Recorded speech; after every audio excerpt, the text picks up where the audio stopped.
Oke, bismillahirrahmanirrahim. Assalamualaikum warahmatullahi wabarakatuh. Di sini kami dari kelompok 1 yang beranggotakan Dwi Sukma, saya sendiri Retno Sridewi Lestari, kemudian ada Rosa Amalia dan juga ada Rinjani, ingin membahas tentang edukasi ekobrik sebagai pengelolaan sampah pada siswa di SMAN di Jakarta Timur. Nah, oke, jadi yang pertama di sini adalah tentang latar belakang. Jadi yang melatar belakangi dari pembahasan yang kita bahas kali ini adalah seperti yang kita ketahui bahwasanya pertumbuhan penduduk di Indonesia pada saat ini adalah sangat meningkat pesat gitu ya.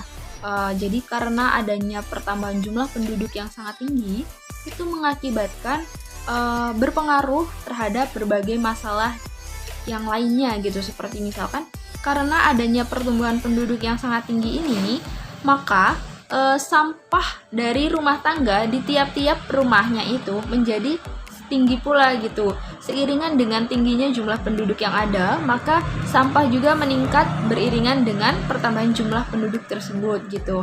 Kemudian dengan meningkatnya jumlah sampah dari tiap-tiap rumah tangga itu menyebabkan adanya kerusakan lingkungan gitu.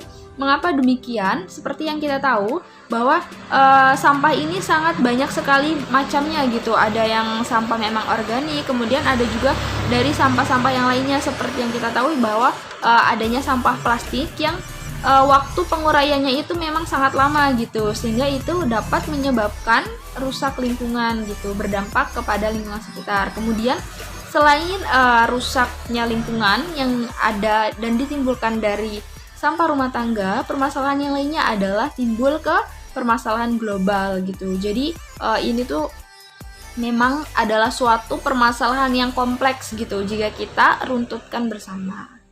Oke, selanjutnya di sini adalah merupakan penanganan yang diperlukan akibat dari permasalahan yang telah dibahas itu tadi, yakni yang pertama adalah membuang sampah pada tempatnya, kemudian menerapkan prinsip 4R, yaitu reuse, reduce, recycle, dan juga reclaim.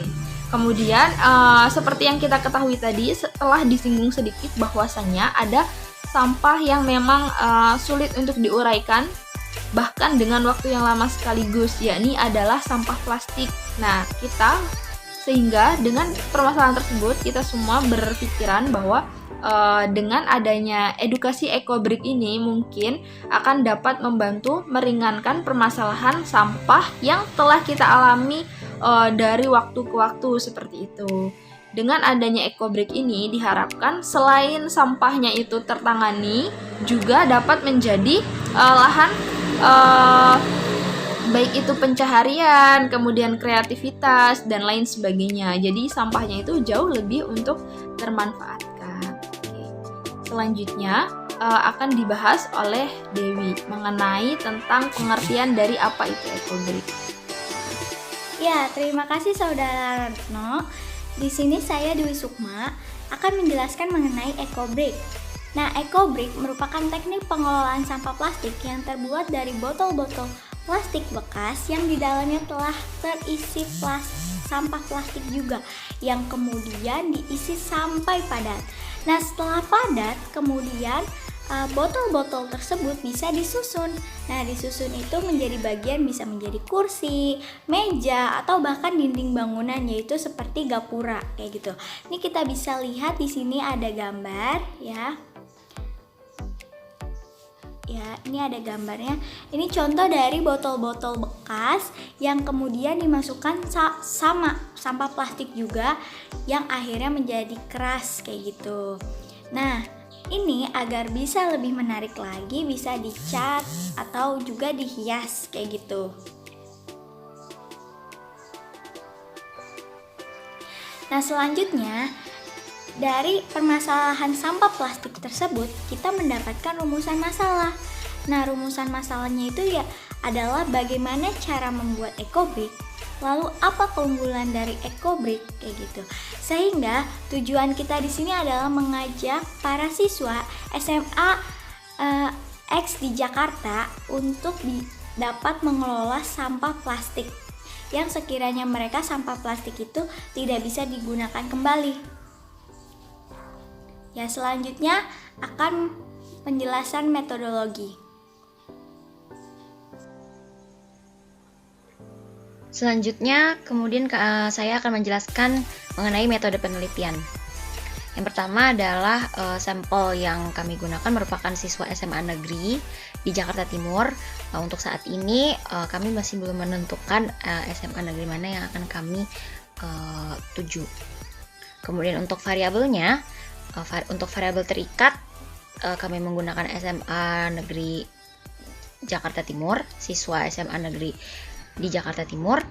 Kemudian variabel bebasnya yaitu edukasi ekobrik sebagai solusi pengelolaan sampah. Terima kasih. Assalamualaikum warahmatullahi wabarakatuh.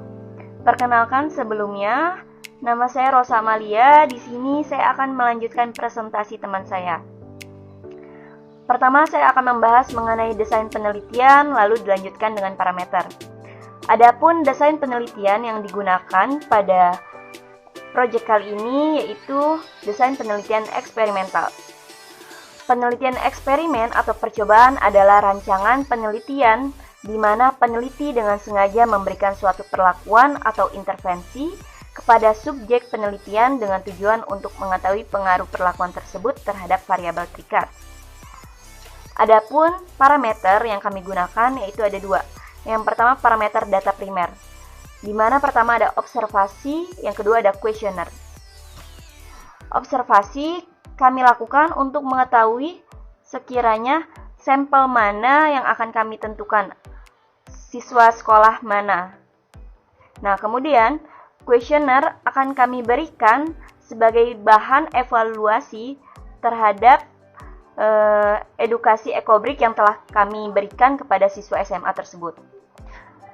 Lalu yang kedua yaitu data sekunder, di mana data sekunder kita peroleh dari studi kepustakaan berdasarkan jurnal-jurnal penelitian mengenai ekobrik.